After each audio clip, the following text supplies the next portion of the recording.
안녕하십니까 성도 여러분, 최송수 목사의 말씀 묵상 시간입니다. 말씀 묵상은 온전한 예배를 위해 캄보디아 바텀방 신학교에서 제공합니다.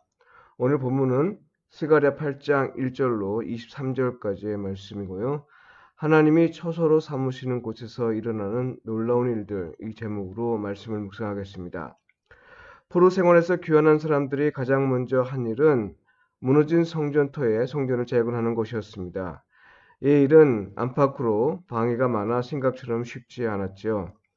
귀환과 함께 기대로 잔뜩 부풀어 있던 사람들의 낙담과 실망감은 말로 다 표현할 수 없을 정도였습니다. 바로 이때 활동한 스가랴 선지자는 환상을 보았고 자신이 본 걸 전했습니다. 오늘 본문에서 스가랴는 예루살렘에 재건된 성전을 하나님께서 당신의 거처로 삼으시겠다는 뜻을 전하면서 낙담한 백성들을 위로하고 있습니다.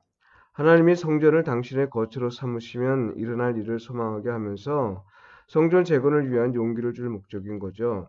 여러분, 하나님이 재건된 성전을 당신의 거처로 삼으시면 어떤 일이 일어날까요? 첫째, 하나님이 당신의 거처로 삼으시는 곳에는 평판과 이미지의 변화가 생깁니다. 예루살렘은 진리의 성읍이라 일컫고 시온은 성산 곧 거룩한 산이라 일컫게 된다 했습니다. 진리의 성읍이란 신실한 성읍이라는 뜻인데요. 하나님이 거하시게 됨으로써 예루살렘은 약속을 지키시는 하나님에 대한 증거가 된다는 말입니다. 둘째, 하나님이 당신의 거처로 삼으시는 곳은 평화와 번영의 땅으로 변합니다. 노인들이 건강한 삶을 살고 자녀가 많은 곳이 된다고 말씀하셨는데 이는 그 땅에 평화가 있고 또 번영할 것이라는 뜻입니다. 이 일은 사람의 생각을 넘어서는 일 것이라 놀라운 일이지만 하나님은 반드시 이루실 것이라는 말씀도 덧붙였습니다. 셋째, 하나님은 당신의 거처로 삼으시는 곳, 곧 이스라엘과 언약 관계를 다시 회복하십니다. 그들은 내 백성이 되고 나는 진리와 공의로 그들의 하나님이 되리라 이렇게 말씀하셨습니다.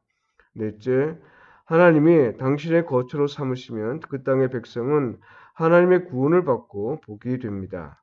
다섯째, 하나님이 당신의 거처로 삼으시면 슬픔의 절기가 변하여 기쁨과 즐거움과 희락의 절기가 될 것이라 했습니다.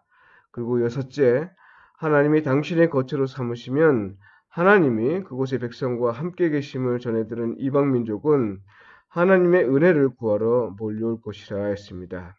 성도 여러분, 하나님이 당신의 거처로 삼으실 때 일어나는 이 놀라운 일을 보십시오. 또 더욱 놀라운 일은 이 일이 예수 그리스도를 통해서 이루어진 것이고요. 또한 하나님이 예수 그리스도를 믿는 우리를 당신의 거처로 삼으셨다는 사실입니다. 예수 그리스도를 믿음으로 성령 하나님이 우리 안에 거하시기 때문이죠. 그래서 바울은 성도 자신을 성령이 거하시는 성전이라 했습니다. 이 사실을 오늘 본문 말씀에 비추어 생각해 보면요. 우리에게 일어날 놀라운 일들을 들을 수 있습니다. 다시 말해서 하나님이 우리 안에 거하시도록 우리가 예수 그리스도를 믿을 때 무슨 일이 일어나는가 하면요.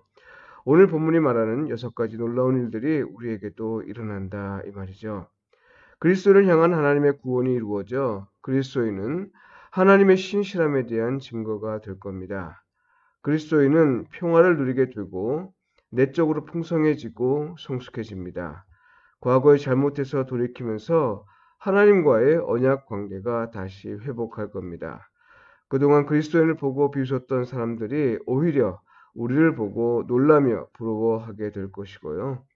그리스도인의 슬픔과 고통이 기쁨과 즐거움이 가득한 삶으로 변할 겁니다.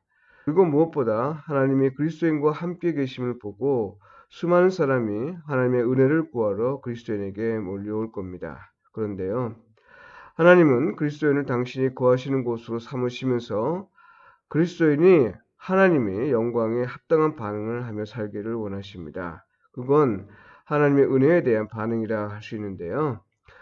오늘 본문은 2가지를 제시합니다. 첫째는 두려워하지 말고 손을 견고히 하는 겁니다. 손을 견고히 한다는 말은 마음을 강하고 담대하게 하라는 뜻입니다. 이 말은 하나님이 거하시게 될 때 일어나는 은혜가 항상 우리가 기대하는 장밋빛 그림만은 아니라는 거죠. 사실 바울은 하나님이 우리에게 은혜를 주신 건 예수 그리스도를 믿게 하는 것과 그를 위하여 고난도 당하게 하려 함이라 했습니다. 그러니 손을 견고히 하라는 말은 설령 은혜로 인한 어려움이 있어도 하나님의 약속을 신뢰하며 흔들리지 말라는 겁니다. 둘째, 하나님이 구하실 때 그리스도인이 할 일은 하나님이 좋아하시는 일을 하고 미워하는 일을 하지 않아야 하는 겁니다. 너희가 행할 일은 이러하니라. 이웃과 더불어 진리를 말하며 너희 성문에서 진실하고 화평한 대판을 베풀고 마음에 서로 해하기를 도모하지 말며 거짓 맹세를 좋아하지 말라. 이 모든 일은 내가 미워하는 것이니라. 여호와의 말이니라. 하나님이 우리 안에 거하시는데도 하나님이 싫어하시는 일을 행하는 건 하나님을 철저히 무시하는 거죠. 하나님을 무시하면 하나님도 무시하십니다. 이건 사실 스스로 하나님의 다스림과 돌봄과 사귐을 거부하는 일이라 결과적으로 하나님에 의해 무시당하는 것처럼 보이는 것일 뿐입니다. 하나님은 당신의 백성을 절대 무시하시지 않습니다. 성도 여러분, 하나님이 당신의 거처로 삼으시는 곳은 축복의 장소입니다. 하나님이 당신의 거처로 삼으시는 사람은 축복받은 사람입니다. 이 복은 예수 그리스도를 믿는 자에게 주어집니다. 왜냐하면 예수 그리스도를 믿음으로 성령을 통해 하나님은 우리 안에 거하시기 때문이죠.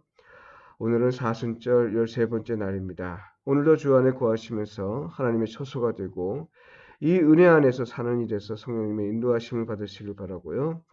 서로 사랑하고 서로 돕고 서로 세워주는 삶을 통해 하나님과 이웃에게 복음에 합당하게 반응하며 사시길 축복하며 기도합니다.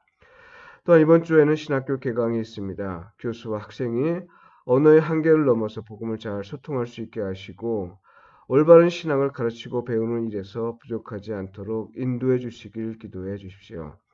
기도드리겠습니다.